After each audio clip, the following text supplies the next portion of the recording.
We're going to start first at that EU summit in Brussels, where all 27 members agreed to an additional €50 billion support package for Ukraine. And this just an hour after the meeting began.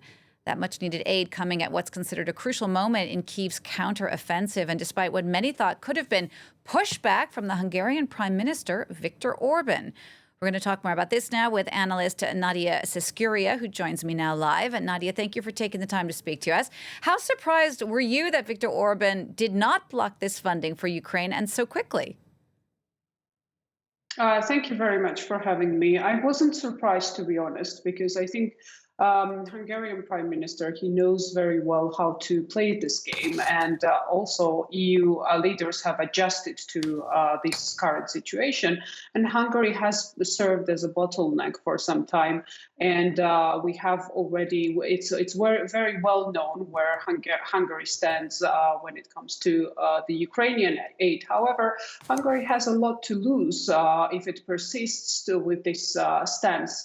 And it was very clear that it was one EU state against all the rest of the EU, which is very much united in this case. So in this case, I think what is clear is that Hungary will be causing further problems when it comes to further support for Ukraine. But for now, the good news is that the EU leaders managed to reach a deal that will allow the EU to send 50 billion of funding to Ukraine, which would be indeed very crucial for Ukraine to continue fighting against the Russian aggression. Absolutely. So this does seem like a good win for the EU.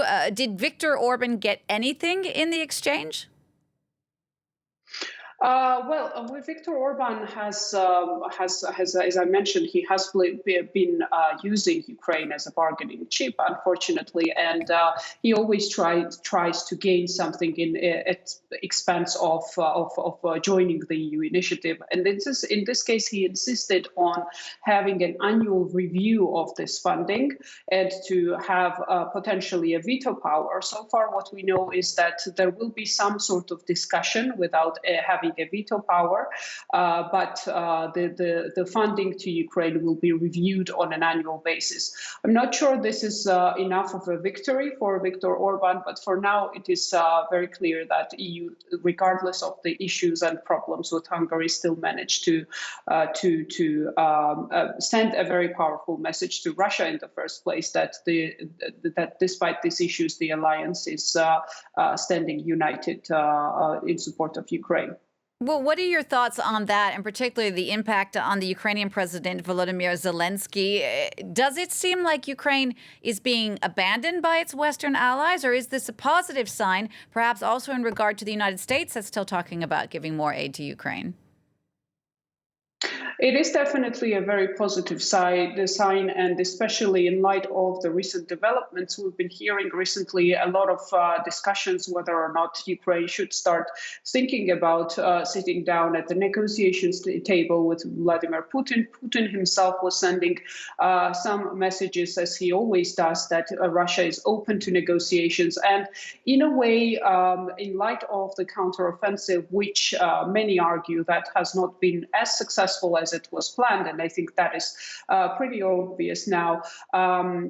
In light of this, Ukraine has been feeling much pressure that at some point possibly the EU support could have crumbled. But for now, I think this is definitely a very reassuring, very positive sign for President Zelensky, but it will be a work in progress for him, especially in light of the expected election cycle in the EU, in the US most importantly, of course, which can change things drastically, of course. And by that, of course, I first of all mean the presidential elections in the US. How is Ukraine doing militarily at the moment? It does seem like Western military support is starting to fade.